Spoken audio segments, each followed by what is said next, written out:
Seulement 2 épisodes ont suffi à Jujutsu Kaisen pour être culte, et c'était les premiers. Yuji, un lycéen qui bat sans effort des records d'athlétisme, est condamné à mort. Son crime, avoir avalé ce doigt dégueulasse. Dans ce monde, il existe des fléaux, incarnations des peurs humaines, et au sommet, il y a Sukuna, un être si terrifiant qu'on l'a découpé en 20 reliques, et ce doigt était l'une d'entre elles. Yuji l'a gobé pour protéger ses potes, et même s'il parvient à se contrôler, ça fait de lui une bombe à retardement. À tout instant, il risque d'éveiller ce monstre qui dort en lui que nul ne saurait vaincre. Ou presque. Gojo Satoru est le plus grand exorciste des temps modernes. Charisme, puissance, humour, en quelques instants, il s'impose comme le chouchou des fans, et on les comprend. D'autant plus que l'intrigue tourne beaucoup autour de lui. Car tout ce qui va se passer ensuite, toutes ces scènes légendaires qu'on s'apprête à vous montrer, ne sont que la conséquence d'un événement tragique survenu en 2006.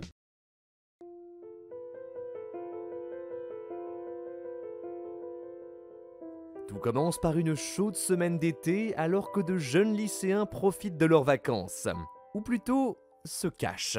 Ils sont là pour protéger cette jeune fille d'une secte, et si jamais ils échouent, c'est l'avenir du monde qui est compromis. C'est à se demander pourquoi on a confié une telle mission à des élèves de première, indisciplinés de surcroît. Eh ben parce que ce sont des génies. Le premier, Geto, est un invocateur redoutable à distance comme au corps à corps. Et c'est un héros, selon lui, les forts n'existent que pour protéger les faibles. Le second, c'est Gojo.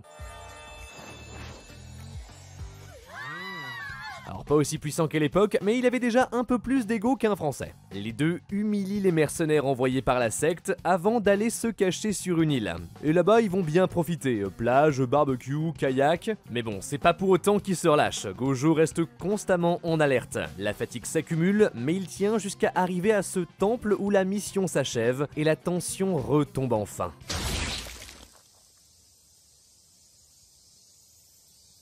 C'est une embuscade tendue par le commanditaire des mercenaires, Toji. À cet instant, pour nous spectateurs, c'est la montagne russe émotionnelle, une rupture brutale. Il est le premier à les mettre en difficulté, mais rien d'insurmontable. Gojo s'en charge seul, pendant que Geto poursuit la mission. Mais il ne la mène pas à son terme. Car pour l'accomplir, la jeune fille doit se sacrifier. Elle s'y était préparée, mais après ces quelques journées à leur côté, elle veut continuer de vivre. Or, les deux lycéens s'étaient promis de tout abandonner si elle le souhaitait. Reconnaissante, elle sèche ses larmes, tend sa main.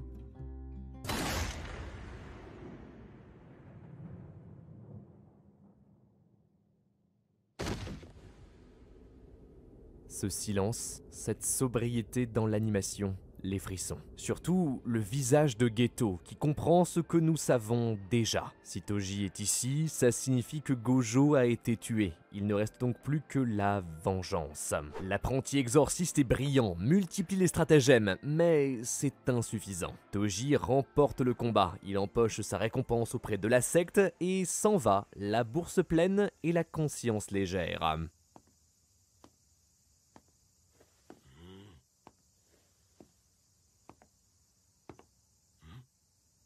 Gojo a survécu. Au dernier moment, il a maîtrisé une technique de soin, le sort d'inversion, et a atteint l'illumination. Toji, qui le dominait sans peine quelques heures avant, ne parvient même plus à le toucher. Puis la musique se lance, celle de leur vengeance, écho du temps passé aux côtés de la jeune fille.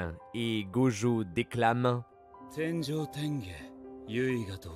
On vous l'a souvent montré, et pour cause, c'est légendaire. Cette phrase est une citation de Bouddha, qui exprime autant sa force que sa solitude.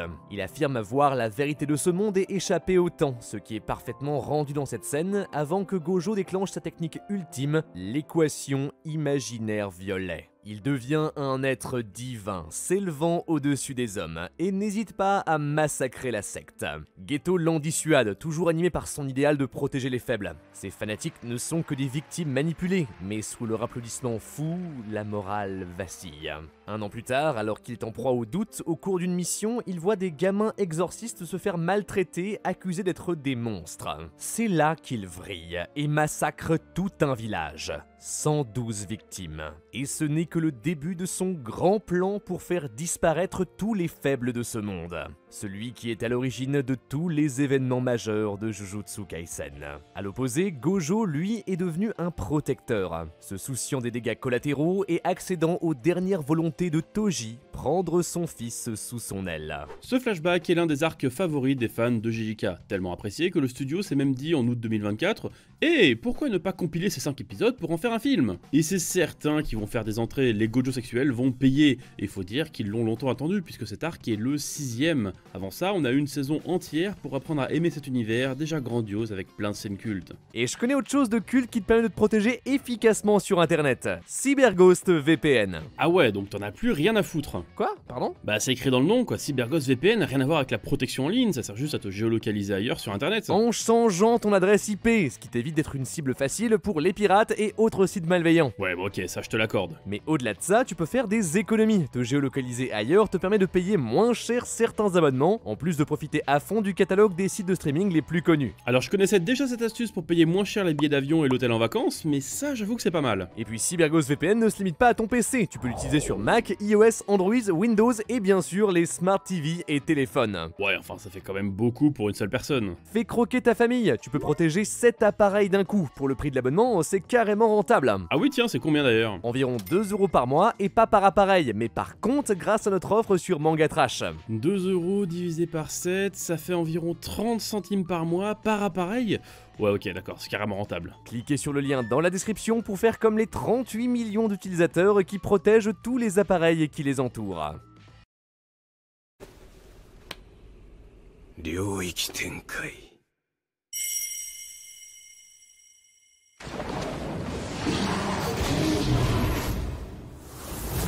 福間水す Voici la première apparition d'une technique iconique qui rend l'essor inesquivable, l'extension du territoire, une zone qui matérialise la personnalité de son utilisateur. Celle de Sukuna forme un hôtel rempli de crânes humains qui tranchent tout dans un rayon de 200 mètres. Cette scène culte intervient juste après la défaite de Yuji. Parti en mission avec ses deux potes, Nobara et Megumi, il est tombé dans un piège tendu par des exorcistes qui veulent sa mort. Et bah ça marche puisqu'il finit par mourir. Mais au final tout va bien, il fait un pacte avec Sukuna, ressuscite et part s'entraîner. L'occasion du reveal de l'extension du territoire de Gojo, la sphère de l'espace infini, rien que ça. Puis arrive l'arc suivant, centré sur un autre fléau, Mahito. Son pouvoir agit sur l'âme et transforme les gens en monstres, c'est basiquement la némésis de Yuji. Là où notre héros sauve les autres sans réfléchir, lui les tue sans réfléchir. Aux côtés de son nouveau mentor Nanami, un chaperon envoyé par Gojo qui est parti en balade j'imagine, Yuji va le poursuivre et faire la rencontre de ce lycéen, Junpei. Maltraité à l'école, moqué par les élèves comme par les profs, il est à deux doigts de sombrer du côté obscur. Yuji lui vient en aide, arrive à se lier d'amitié avec lui, mais... Mahito le pousse à commettre l'irréparable, s'en prendre à des humains. Yuji intervient pour le sauver, essaye de le rassurer, mais quand ses mots parviennent enfin à atteindre son cœur, Mahito en fait un monstre avant d'exploser de rire.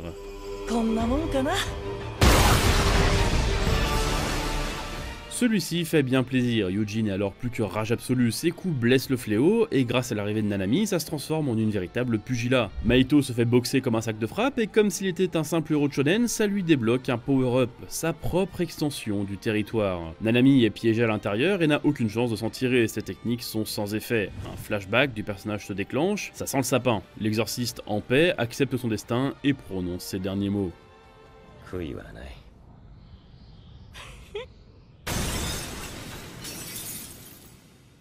L'arrivée de Yuji est magistrale, un grand moment de hype et une victoire assurée, car il abrite en lui une chose que rien ne doit toucher, Sukuna.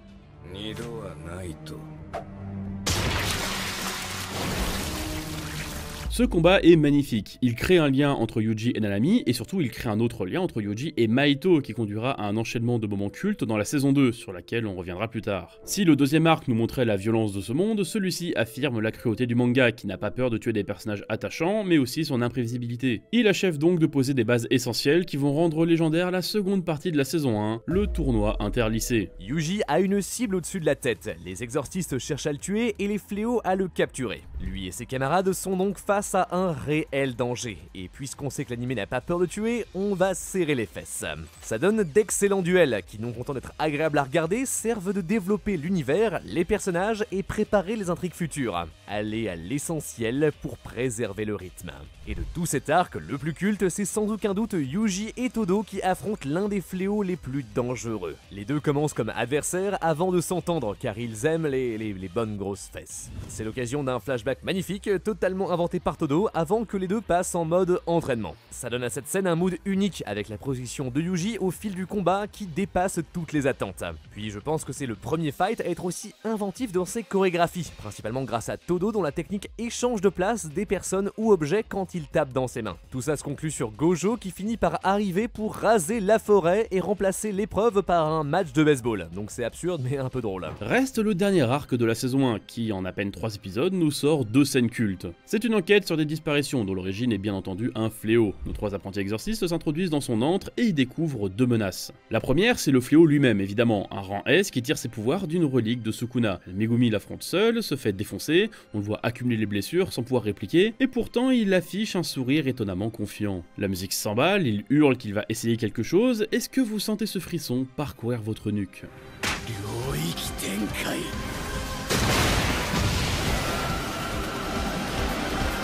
Les ombres remplissent la pièce, tandis que Megumi, riant comme un fou, prend le contrôle du combat. Il enchaîne les attaques sans laisser le moindre répit au fléau, et lorsque ce dernier brise le territoire, c'est déjà trop tard, l'exorciste a gagné. Et pendant ce temps, Nobara et Yuji affrontent la seconde menace, 2 frères nés d'autres reliques de classe S, les Foetus des 9 phases, volés pendant le tournoi interlycée. L'attention repose ici sur un compte à rebours, l'un des 2 frères a utilisé son sang pour leur lancer une malédiction. S'il tarde trop, la défaite est assurée, sauf que Nobara est en fait le contre parfait à ce pouvoir. Sa technique vaudou a besoin d'un fragment de son adversaire, et le sang, bah ça compte. Elle renvoie la malédiction à celui qui l'a lancé et transforme ce fight en un duel d'endurance. C'est de l'apothéose de cette saison. L'OST est hyper entraînante, l'animation est au top, les chorégraphies sont impeccables, et les persos sont charismatiques comme jamais. On y voit un Yuji qui résiste à la malédiction, qui enchaîne les coups, mais surtout on a la Queen Nobara.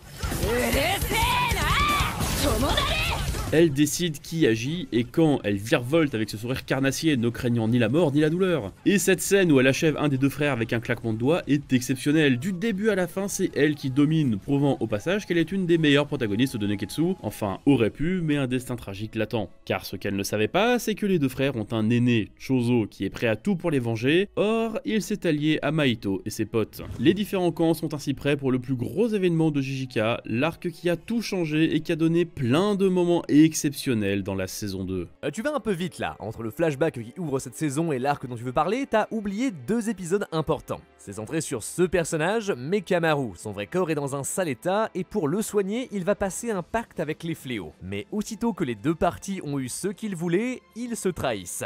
Mekamaru sort un méca géant dont le design rappelle très fort Evangelion. L'animation de ces épisodes dénote avec tout ce qu'on a vu jusqu'ici, parce que le monstre c'est un robot. Toute la séquence avec les lasers qui poursuivent Mahito est un classique du genre, même si la version TV est beaucoup moins belle, et si vous voulez savoir pourquoi, eh ben c'est la faute de Pokémon. Et oui, pas d'épilepsie sur la télé s'il vous plaît. La plus grande réussite, c'est cette scène. Mekamaru brise le territoire de Mahito avant d'être blessé par l'anti-spirale, l'énergie occulte, pardon, ouais c'est mieux. Mais il se bat jusqu'au bout dans ce qui est un super hommage à Gurren Lagann.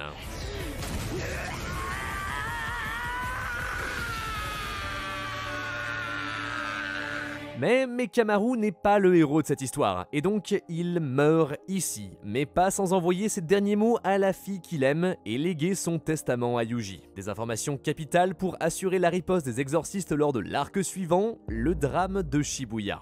C'est l'un des plus intenses qu'on ait pu voir dans un shonen Neketsu. En une grosse quinzaine d'épisodes, on enchaîne les traumas, les événements clés et les scènes cultes. Il y en a beaucoup trop, donc on va quand même se concentrer sur les plus importants. La première, celle qui ouvre Shibuya, c'est le combat de Gojo. Et putain, qu'est-ce qu'on mange bien! Des fêtards se sont rassemblés dans la station de métro souterraine et ils s'agglutinent le long des rails. Et au milieu, il y a des fléaux qui en massacrent une partie et utilisent les autres comme des boucliers. Leur but, c'est de provoquer l'exorciste le plus puissant des temps modernes dans un environnement qui le désavantage. Impossible pour lui d'utiliser utiliser ses meilleurs sorts, sinon ça pourrait tuer tous les civils. La situation est impossible à gérer, sauf que Gojo Satoru, c'est Gojo Satoru. Même sans ses sorts, il tient en respect les fléaux, et ça se complique quand arrive Chozo, dont la manipulation du sang fait de nombreuses victimes parmi les civils. Et puis il y a un métro qui débarque qui déverse des monstres créés par Mahito. Là, la situation devient vraiment impossible à gérer. En fait si, parce que Gojo Satoru, c'est Gojo Satoru. Personne ne va mourir, il déploiera son territoire pendant 0,2 secondes, un temps suffisant pour ne pas atteindre les civils, tout en immobilisant les fléaux et les monstres. Une démonstration de puissance et d'adaptabilité qui prouve qu'il est capable de plier seul tous les événements qui suivront. Mais tout ça n'était qu'un piège destiné à le retenir suffisamment longtemps dans un endroit. Cela permettra d'activer la lisière du supplice, un artefact qui va le sceller et dont il ne pourra s'enfuir. Et en prime, il apprend que son adversaire en face de lui, son ami d'enfance, n'est en fait pas son ami d'enfance. Il a été remplacé par une sorte de cerveau qui le contrôle. C'est ainsi que le niveau de dangerosité monte d'un cran, alors que le plus gros atout des exorcistes disparaît. Si Mekamaru n'avait pas transmis d'informations sur le plan des méchants au héros, la défaite aurait été totale, mais à ce stade, il y a encore une chance de riposter, l'artefact emprisonnant Gojo étant pour l'instant impossible à déplacer. Ça vire au Battle Royale dans tous les quartiers, les combats s'enchaînent avec quelques scènes qui font vibrer internet pour des raisons personnelles disons. Ouais, visiblement chacun ses kinks. Mais parmi tous, certains sont un cran au-dessus des autres au niveau d'importance. C'est le cas du duel entre Chozo et Yuji avec ses excellents jeux de couleurs. Il est super long, bourré de rebondissements, une chorégraphie impeccable, et se termine par le reveal d'une filiation entre les deux opposants. Ne pouvant aller plus loin, Chozo partira, laissant Yuji inconscient. Ce qui permettra le réveil de Sukuna, ce qui va mener à l'un des plus gros moments de cette saison. Mais avant ça, le prochain qui nous intéresse, il est à l'épisode 14. Dagon, une horreur Lovecraftienne contre un exorciste au pouvoir méta, découper ses mouvements en images par seconde. Avec lui, Maki, spécialisé dans le maniement des armes maudites, et Nanami. Les trois se retrouvent emprisonnés dans le territoire du fléau, où ils se font bourrer comme jamais. Heureusement, Megumi débarque et crée une brèche qui offre une porte de sortie à ses alliés. Mais ça ne va pas se passer comme prévu.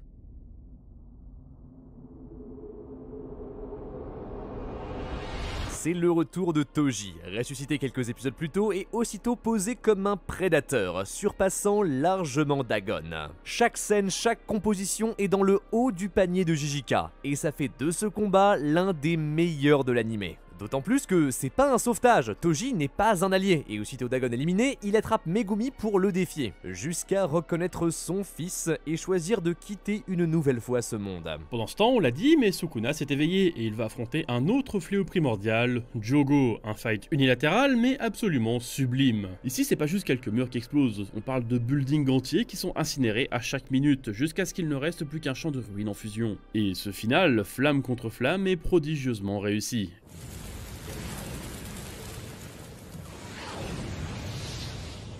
Et ça c'est juste l'apéro. Sa grande scène c'est celle d'après, le combat contre l'invocation ultime de Megumi, Makora. On y a droit en 16/9 pour un rendu plus cinématographique. Fini les tons orangés des flammes, c'est le noir et blanc qui domine. Puis une réfraction lumineuse sous l'eau bleutée, cassée par le rouge brutal de Sukuna. L'inventivité est certes côté mise en scène, mais également sur les techniques utilisées. Sans parler de la variété des angles de vue et des compositions. Mais ce qui va rendre le combat inoubliable, c'est ses conséquences en fait. On n'est pas juste sur quelques buildings de bureaux atomisés, on y voit les civils mourir par centaines, on les entend hurler pendant que le roi des fléaux s'amuse. Et puis, après plus de 10 minutes de combat acharné,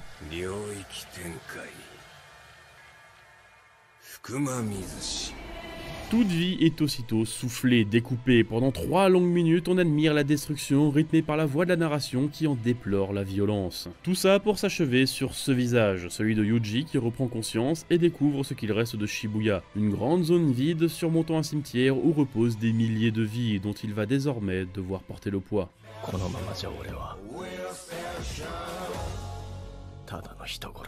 Et il reste encore 6 épisodes, au cours desquels rien ne va être épargné à Yuji. D'abord, les derniers instants de Nanami, d'une tristesse infinie, ses hallucinations à la plage, son ultime combat et ses derniers mots. C'est le début de la grande confrontation entre Mahito et Yuji. Enfin, ça devrait, mais la résolution du héros vacille. Comment continuer quand il a autant de sang sur les mains? Mahito le sent et en joue. Il accentue sa culpabilité, il tue des civils devant lui, fait tout pour l'achever et le briser. Le clou dans le cercueil, c'est une autre mort, Nobara. Elle combattait un clone et s'en sortait admirablement bien, mais tout dégénère quand l'original prend sa place.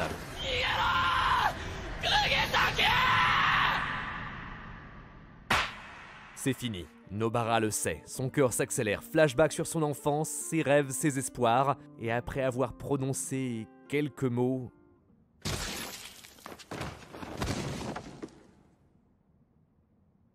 Aussi brutale qu'inattendue, la mort de Nobara a choqué beaucoup de spectateurs. Nombreux sont ceux qui gardent l'espoir de la voir revenir un jour, mais désolé, elle était trop bien pour un Neketsu. Yuji se brise instantanément, ses convictions s'effondrent, il a trahi tout ce qu'il pensait être. Il s'effondre au sol, accepte sa mort, alors que le couperet tombe sur son cou. Cette entrée en scène est magistrale, sans doute l'une des meilleures de la Japanimation. Avec Todo qui débarque en citant un classique de la littérature japonaise qui parle de l'inéluctable destruction de toute chose, avant d'ajouter « on est l'exception ».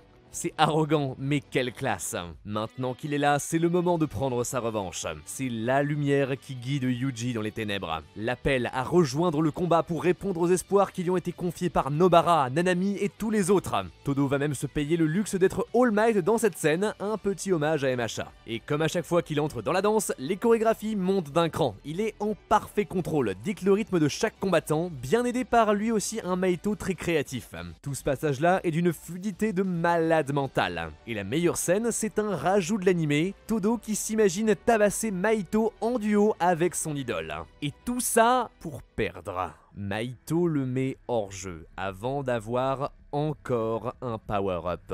L'ultime forme de son âme, auquel Yuji va devoir faire face seul. Tension, chorégraphie, animation, musique, c'est impeccable. Puis Todo revient, au sommet de la falaise, éclairé par une lumière quasi divine. Même en ayant perdu sa main, il lance malgré tout sa technique grâce aux applaudissements de son âme. Ou pas. Malheureusement, son boogie-woogie est déjà mort. Ce n'était qu'une diversion, donnant à Yuji une microseconde pour décrocher un nouveau rayon noir. Lui a évolué pendant le combat. Désormais, il le reconnaît, la haine anime son poing.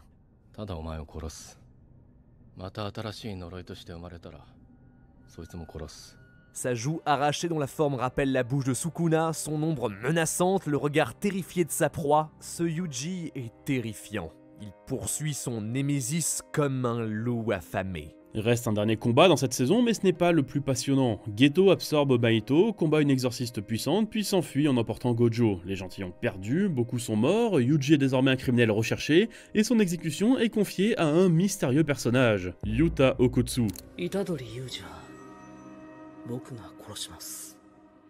On a choisi de ne pas vous en parler avant, mais Yuta a été désigné par Gojo Satoru comme l'espoir du monde des exorcistes, surtout que c'est le héros du préquel, un film sorti entre la saison 1 et 2, Jujutsu Kaisen 0. Film qui a plusieurs scènes sympas d'ailleurs, comme le combat entre Gojo et Miguel notamment, réputé pour son excellente animation. Mais ce n'est pas le meilleur, le clou du spectacle c'est Yuta devant faire face à Geto.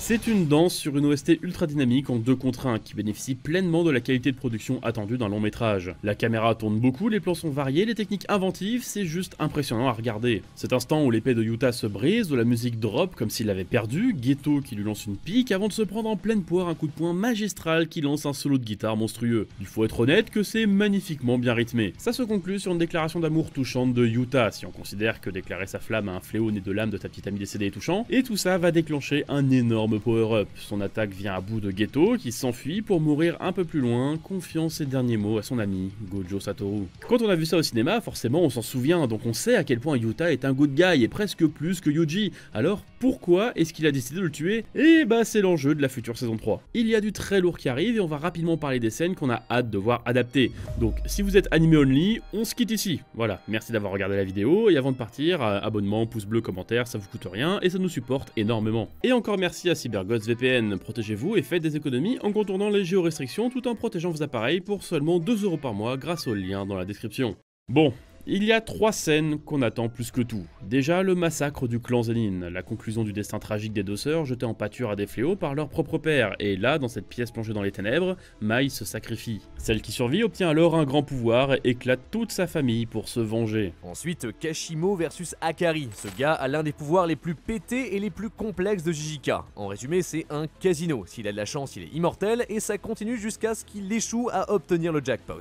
Son fight est basé sur des rebondissements permanents. Avec une bonne musique et cette esthétique de casino survolté, il y a moyen que ça soit incroyable. Enfin, si les animateurs de Mappa ont pas tous fini en burn-out avant. Et forcément, Gojo contre Sukuna, c'est le combat qu'on a le plus attendu, 13 chapitres ultra intenses et techniques d'un niveau divin. Et...